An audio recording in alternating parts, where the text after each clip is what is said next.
Друзья, всем привет! Меня зовут Дмитрий. Спасибо, что зашли ко мне в гости на канал Рецепты вкусной кухни. Сегодня делюсь с вами очень вкусным и простым рецептом плова из курицы. Плов по этому рецепту готовится очень быстро и легко. Как вы уже поняли, я уже начал подготовку продуктов. Крупно нарезал 300 грамм моркови. Теперь полукольцами нарезаем 2 средних луковицы общим весом 150 грамм. Друзья, этот рецепт плова хорош тем, что он готовится очень быстро. В итоге получается очень вкусно. Не нужно долго вываривать зирвак. Это как раз рецепт для тех, у кого возникает вопрос, что приготовить на ужин. Лук нарезали. Теперь на сковороду наливаем примерно 30 мл растительного масла. Я готовлю плов в глубокой сковороде с толстым дном. Классически плов готовится в чугунном казане. Если у вас нет чугунного казана и такой сковороды, готовьте плов в кастрюле с толстым дном. Теперь в сковороду отправляем 500 грамм филе бедра курицы. Филе я заранее промыл, просушил и нарезал на достаточно крупные кусочки.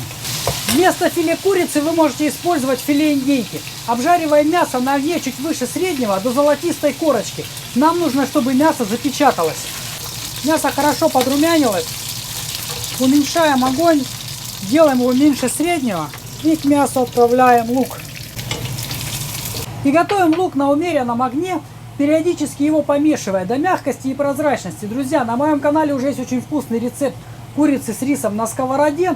Ссылку на видео я оставлю в конечной заставке и в описании под видео. Переходите по ссылочке и смотрите этот вкусный видеорецепт. Я уверен, вы обязательно захотите приготовить это вкусное блюдо. Лук уже стал мягкий, прозрачный. И добавляем морковь. И обжариваем мясо, лук и морковь, периодически их помешивая до мягкости моркови. Прошло 5-7 минут, морковь уже ужарилась, стала мягкой. Теперь к овощам и к мясу добавляем чайную ложку зиры, чайную ложку кориандра, немного черного молотого перца и слегка обжариваем специи в масле. Буквально секунд 10, не больше. Специи в масле раскроют свой аромат и сразу добавляем 2 столовых ложки сушеного барбариса и заливаем все ингредиенты горячей водой, так чтобы вода покрывала их на 1-2 сантиметра, не больше. Сразу добавляем соль. Соли должно быть немножко больше, чем бы вы сюда добавили, так как рис при варке будет впитывать в себя соль. Накрываем сковороду крышкой. Готовим зирвак на минимальном огне 10 минут, не больше, так как это филе курицы. Если бы это было мясо курицы на кости, зирвак бы пришлось готовить минимум 20 минут. Сверху на зирвак выкладываем 400 грамм риса. Я использую пропаренный длиннозерновой рис, который я тщательно промыл. Рис равномерно распределяем по всей поверхности. В рис добавляем 5 зубчиков чеснока, которые погружаем в рис.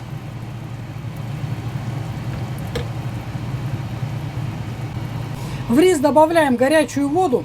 Вода должна покрывать рис на 2 сантиметра. Закрываем сковороду крышкой и готовим плов на минимальном огне до полной готовности риса. Прошло примерно 20 минут. Рис готов, но еще есть бульон. Я сделал такие углубления в рисе для того, чтобы бульон быстрее испарился. И не буду накрывать рис крышкой. Если бы я готовил плов в казане, я бы собрал бы плов в горку, так как казан имеет V-образную форму. Для того, чтобы лишний бульон быстрее испарился, но так как я готовлю плов в сковороде и поверхность сковороды плоская, я просто делаю углубление в рисе для того, чтобы лишний бульон быстрее испарился. Жидкость испарилась, ничего не осталось, рис готов.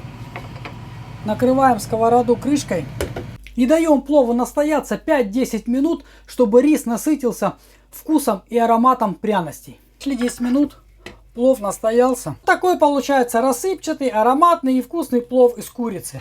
Друзья, если вам понравился этот вкусный и простой рецепт плова из курицы, переходите в мой плейлист «Рецепты и гарниры». Я уверен, вы там для себя найдете простой и очень вкусный рецепт. Не забывайте ставить лайки и оставлять под видео комментарии, подписываться на мой канал и жать на колокольчик, чтобы не пропустить еще больше простых и очень вкусных рецептов. Всем пока и до новых встреч на моем канале.